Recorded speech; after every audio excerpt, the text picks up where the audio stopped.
Qalu amanna bi rabbil alamin. Sunnah-sunnah tayamum itu ada 3 perkara. Yang pertama at-tasmiyah, yaitu membaca Bismillahirrahmanirrahim. At-tasmiyah. Baik. Ya, jadi sebelum kita tepuk kita baca dulu Bismillah. Yang kedua, wa taqdimul yumna 'alal yusra, mendahulukan yang kanan daripada yang kiri. Nah, itu terkait dengan mencuci tadi tangan sampai siku. Boleh kiri dulu baru kanan, tapi juga boleh lebih baiknya kanan dulu baru kiri. Itu hukumnya sunnah. Yang ketiga wal muwalat, tuh muwalat nggak ada alifnya itu. Tambah lagi itu. Ini kayaknya memang cetakannya lupa semua nih muwalat nih. Nggak ada alif muwalat. Di depan waw itu ada alif. Muwalat. Wal muwalat. Sudah saya jelaskan muwalat kan? Artinya ketika misalkan kita gini. Ya kan? Habis itu kita pergi dulu ke dapur, balik lagi ke tempat boleh. Tetapi sunnahnya nggak dapat. Nah, sunnahnya nggak boleh dipotong dengan kegiatan lain. Harus kita lanjutkan. Itu disebut dengan muwalat, sudah kita bahas. Tetapi di dalam mazhab Maliki, muwalat itu rukun. Di mazhab Hambali itu rukun. Kalau nggak muwalat tidak sah. Maka biar kita keluar nih. Jadi sunnah dalam mazhab Syafi'i dapat, rukun di mazhab lain juga dapat. Jadi lebih baik digunakan. Jadi ketika kita bertayamum atau berwudu, jangan dulu terputus dengan hal-hal yang lain kecuali sangat terpaksa. Ya, kecuali sangat terpaksa. Sudah dipahami? Kita lanjutkan ya. Sudah 3 tadi ya. 1 bismillah, yang kedua mendahulukan kanan dari kiri, yang ketiga muwalat. Muwalat itu berturut-turut tanpa dibatasi oleh perbuatan lain daripada perbuatan tayamum. Walladzi yubtilut tayammuma, yang membatalkan tayamum salah satu asya, juga 3 perkara. Jadi yang membatalkan tayamum juga 3. Apa yang membatalkan tayamum? Pertama, ma abtalal wudu'a, apa-apa yang membatalkan wudu. Nah, semua yang membatalkan wudu itu membatalkan tayamum. Nah, sekarang pertanyaannya, ada berapa yang membatalkan wudu? Lupa nih udah. Belum nyampe bab salat nih. Yang membatalkan wudu itu 6 perkara. Ada di halaman, coba lihat lagi, buka halaman. Halaman 6. Baris keempat. Faslun walladzi yanqudul wudu'a, yang membatalkan wudu. Apa aja? Yang keluar dari 2 jalan. Apalagi? Duduk tidak dalam posisi yang benar. Sudah seperti orang tertidur kan? Yang ketiga, hilang akal. Bisa jadi hilang akalnya karena mabuk, apalagi karena pingsan, karena gila, ya. Setelah itu baru dia diwajibkan wudu. Sudah 3, keempat.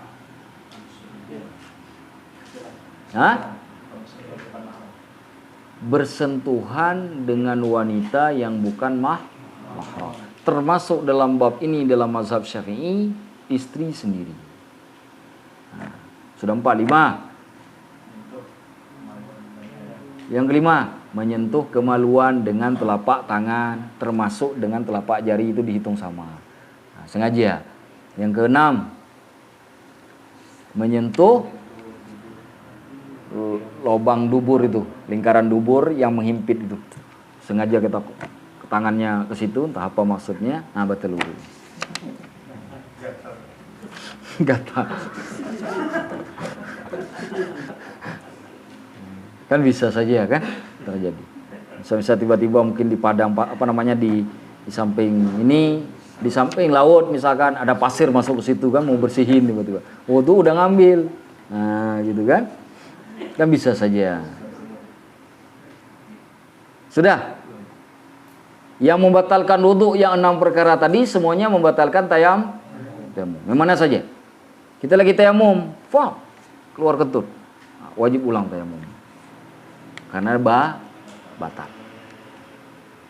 Datang istri, udah selesai tayamum, datang istri, diciumnya kita sama istri, batal wudu. Karena wudhu itu membatalkan bersentuhan suami dengan istri tanpa pembatas. Tapi Ustadz, kalau dia sentuh tangan kita tapi pakai kain, dibalut tangannya pakai kain, karena tidak bersentuhan kulit dengan kulit, dalam mazhab Syafi'i tidak batal. Bisa dipahami ya? Begitu juga dengan tayamum. Yang kedua, wa ru'yatul ma'i, melihat air fi ghairi waqti shalah, pada selain waktu sedang sholat, pada selain waktu sholat. Apa melihat air pada selain waktu sholat ini?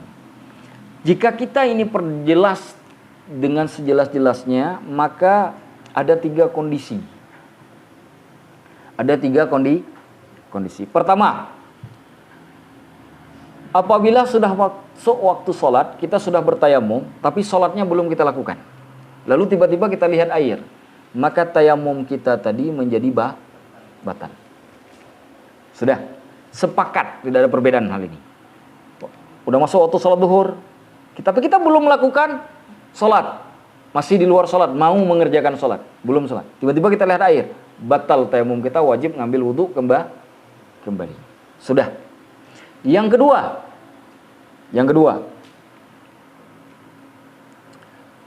apabila kita sudah melakukan sholat, sholatnya sudah dilakukan, sudah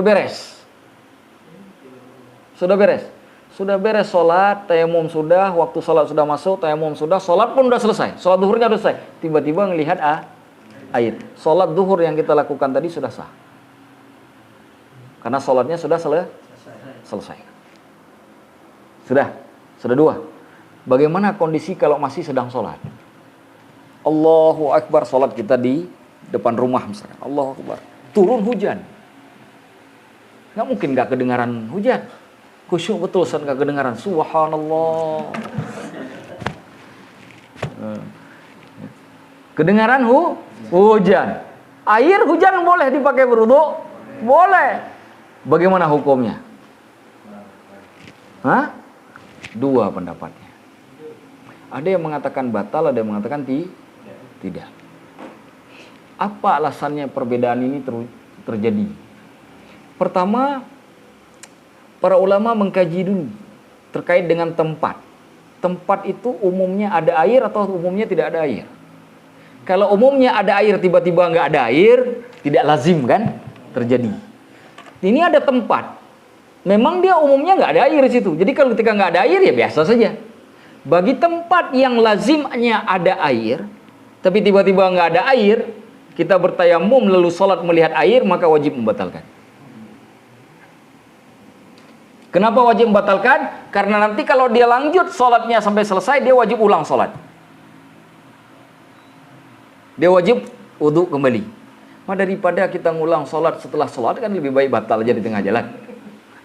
Betul tidak? Ya enggak? Pada nganggu semua kan, sepakat kan? Karena kita kalau yang ringkas ini sepakat semuanya. Coba kalau baca Al-Quran 30 ayat, nggak ada yang sepakat. Inna a'tainal kautsar. Oh, absolut suaranya. Menang di DPR itu. Kalau di voting ya, aklamasinya dapat itu. Inna a'tainal kautsar. Kalau bisa Ustaz tarawih inna a'taina terus. Dari rakaat pertama ke rakaat terakhir. Mau witir-witirnya Ustaz. 3 rakaat witir, 3 rakaat inna a'taina aja Ustaz. Enggak pindah-pindah di situ aja. Kalau bisa 1 kali nafas Ustaz. Jadi gimana caranya sholat tarawih sama witir-witir kalau bisa 15 menit. Dahsyat betul. Habis itu mintanya surga, dapat bidadari, dapat banyak betul listnya. Salatnya kilat khusus, listnya malaikatnya kaget membacanya. Ini banyak betul, lebih banyak list dia daripada list orang beli spare part motor. Sudah. Kalau tempat yang lazimnya tidak ada air, kalau tadi yang lazim air, maka ada pendapat ulama mengatakan tidak perlu dibatalkan.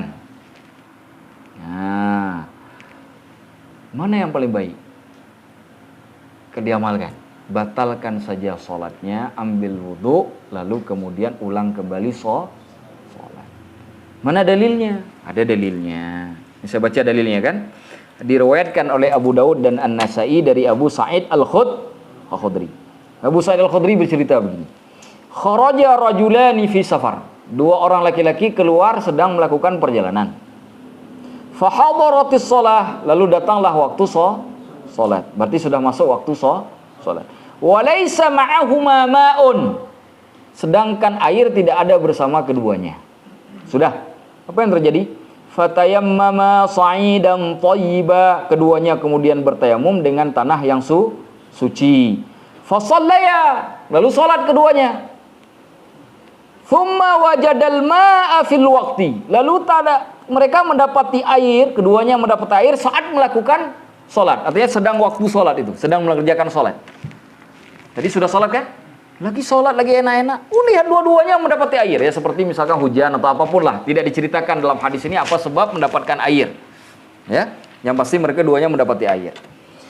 Lalu disebutkan fa'ada ahaduhumas sholata. Salah seorang di antara mereka mengulang sholat. Dibatalkan sholatnya, dia ambil wudhu kembali karena udah ada air. Ya, lalu dia ulang sholat. Wal wudhu, dia ulang sholat dan wudhu. Jadi wudhunya, karena kan nggak mungkin karena udah dapat air dan dia wudhu kembali baru sholat. Walam yu'idil akhar, sedangkan yang satunya lagi tidak mengulang, lanjut aja sholatnya sampai selesai. Nah, itu kasusnya.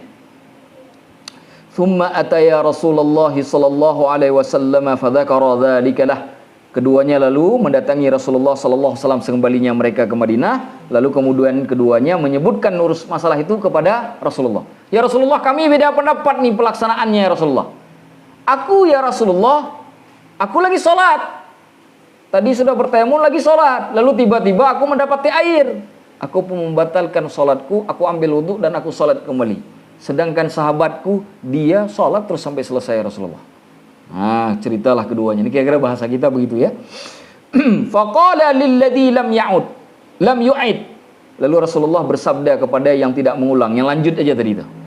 Apa kata Rasulullah? Asabtas sunnah, engkau sudah sesuai dengan sunnahku, dengan sunnah Rasulullah.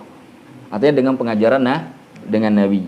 Wa ajza'atka salatuka, sedangkan salatmu sudah cukup bagimu. Jadi ketika kamu tadi melihat air pas salat, tidak kamu batalkan, kamu lanjutkan dengan tayamummu, tidak mengambil wudhu kembali, maka salatmu sudah cukup bagimu. Wa qala lil akhar, lalu Rasulullah katakan kepada yang satunya lagi ini yang mengulang. Apa kata Rasulullah? Lakal ajru marratain. Sedangkan engkau bagimu dapat 2 kali lipat pahalanya. Daripada yang pertama sah, dapat pahala. Sedangkan yang mengulang dia dapat 2 kali lipat. Maka itu sebabnya alasannya biar keluar daripada khilaful ulama, ya. Khilafnya perbedaan pendapat ulama. Kalau lagi sholat dapat air, batalkan sholat, ambil wudhu, lalu ulang sholat. Kecuali kita memang tidak bisa pakai wudhu, ya, nggak perlu dibatalkan. Ngapain dibatalkan? Wudhu nggak bisa diambil, tetap juga balik ke tayamum kan. Nah, jadi seperti itu. Wallahu a'lamu bissawab. Yang kedua, sudah jelas? Sebelum sholat, sesudah sholat, sedang sholat. Jadi sebelum dan sesudah tadi sudah jelas hukumnya. Tidak perlu diulang. Kalau sebelum ya batal tayamumnya, kalau sesudah sholat maka sholatnya sudah sah. Yang jadi perdebatan itu ada ketika kita sedang sholat. Maka saya sarankan untuk mengulang saja sholatnya, ambil wudhu, lalu kemudian sholat ulang.